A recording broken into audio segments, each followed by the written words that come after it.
I have been doing this incredible project for the last 2 years. Actually, I got the idea 5 years ago, and it is about mending the social fabric. I've always been doing artwork about hard issues and trying to make the artwork as beautiful as I can so people get the issue without being so intimidated by it that they run away. So the way the project came to us was an email from Bonnie Meltzer, and honestly we get a lot of emails with a lot of people pitching exhibition ideas or program ideas to us, and this one was immediately interesting. We were absolutely intrigued. We knew that Bonnie was very interested in using the parachute, as she describes it, the symbol of safety, and how there was an opportunity to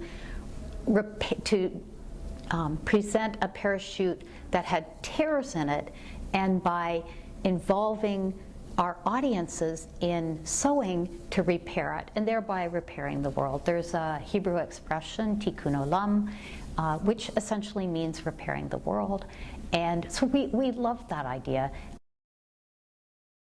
The social fabric is the way the whole community works.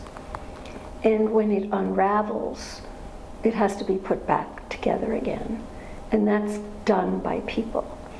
And the way that I have brought this into light is by using fabric metaphors and fabric words to exemplify the interweaving of society and and about the mending of society, not the unraveling. This is a positive piece. It's not the big kvetch of all the things that are wrong.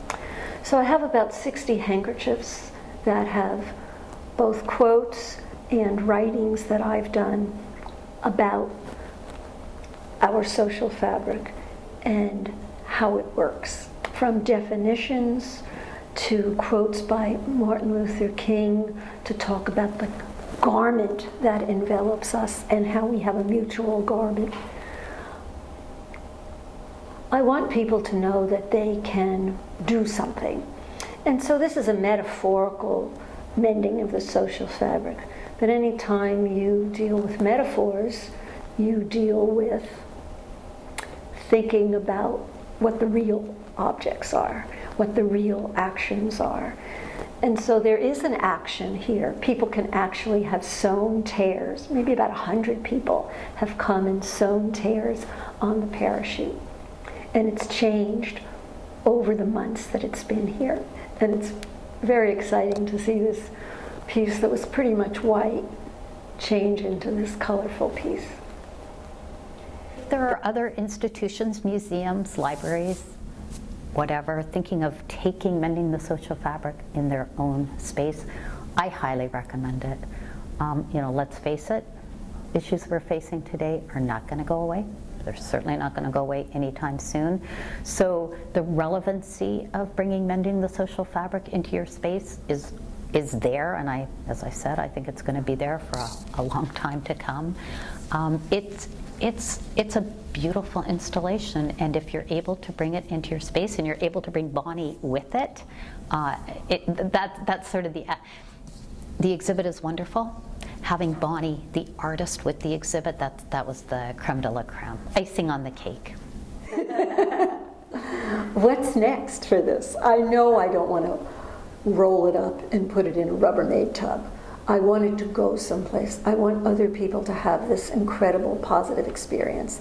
And I'm very selfish. I want to have this very positive experience.